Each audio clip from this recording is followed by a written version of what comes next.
காஞ்சி மகா சுவாமிகள் அருளிய தெய்வத்தின் குரல் பாகம் 4 பகுதி 304 பிறரை வருத்தி. இன்னொரு பெரிய தப்பு என்னென்றால், நாம் எதுவோ ஒன்றில் ஆசைப்பட்டு விட்டால் அதன் அனுபவத்தில் நமக்கு கிடைக்கும் சுய திருப்திக்காக பிரத்தியார் என்ன கஷ்டப்பட்டாலும் பரவாயில்லை என்ற எண்ணம் வந்துவிடுகிறது. நமக்கு வாய்க்கு ருசியாக ஒன்று வேண்டும் என்பதற்காக வயசான தாயார் கல்லுரலை கட்டிக்கொண்டு மன்றாடினாலும் பரவாயில்லை என்று தோன்றுகிறது. இப்படி எத்தனையோ கஷ்டங்களுக்கு, கொடுமைகளுக்கு பிறரை ஆட்படுத்தி நம் ஆசையை பூர்த்தி செய்து கொள்ள நினைக்கிறோம். இதெல்லாம் நம் பாபக்கணக்கில் ஏறி வருங்காலத்தில் நம்மை வட்டி போட்டு தீட்டிவிடும். இந்த விஷயத்தை ஆலோசித்து பார்க்கும்போது பிறர் கஷ்டப்பட்டாவது நாம் திருப்திப்பட நினைக்கிறோம் என்பது நமக்கே தெரியாத விதத்தில் ரொம்பவும் நல்ல உத்தேசங்களில் கூட எத்தனை இதைத்தான் மாயை என்பது எப்படி வேலை செய்கிறது என்று தெரிகிறது. பொதுஜன சேவை, பரோபகாரம் என்று செய்கிறோமே, தாத்பரியம் என்ன? நம்மை கஷ்டப்படுத்தி கொண்டாவது பிறருக்கு மகிழ்ச்சி உண்டாக்க வேண்டும் என்பதுதான்.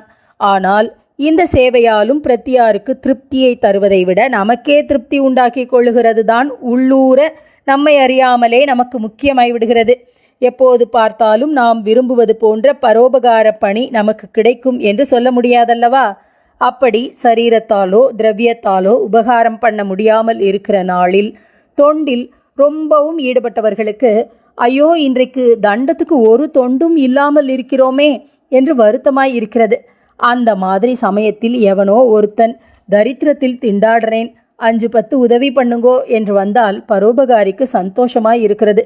யாரோ கீழே விழுந்து விட்டார்கள், முதல் உதவி தர வேண்டும், ஆஸ்பத்திரிக்கு தூக்கி கொண்டு போக வேண்டும் என்று சேவைக்கு டிமாண்ட் வந்தால் உடனே சந்தோஷம் உண்டாகிறது.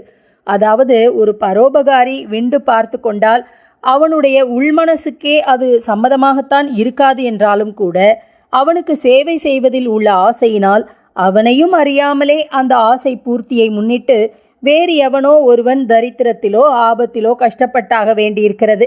அதாவது தான் இன்னொருத்தன் கஷ்டத்தை தீர்க்க வேண்டும் என்ற ஆசை பூர்த்தியை முன்னிட்டு எவனாவது கஷ்டப்பட வேண்டும் என்று எதிர்பார்க்கிறான் என்றால் மனசறிந்து இல்லை.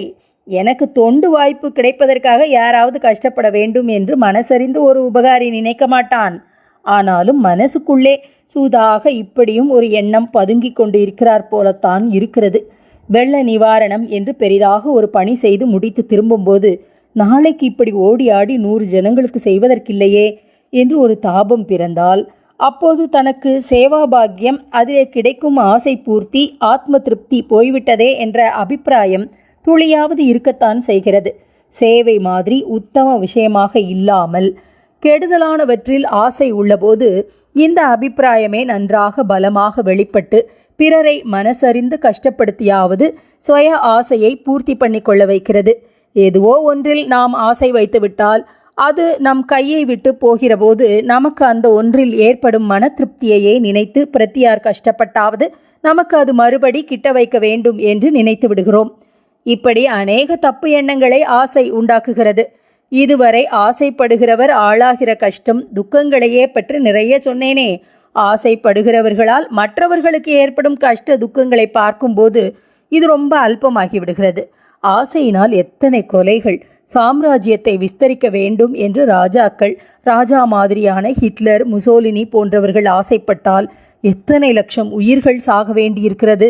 நடக்கிற அத்தனை கொலையும் கொள்ளையும், ஸ்திரீகளை பலாத்காரப்படுத்துவதும் மற்ற மோசடிகளும் ஆசையினால் தானே. தன்னுடைய ஆசையினால் மற்றவருக்கு இழைக்கும் இந்த துன்பங்கள் ஒருவனை சும்மா விடுவதில்லை. அவையெல்லாம் அவனுடைய பாபக் கணக்கில் ஏறி ஒட்டிக்கு இரட்டிப்பாக அவனை நரகலோகத்திலும் மறு ஜென்மாக்களிலும் பழிவாங்கத்தான் செய்யும்.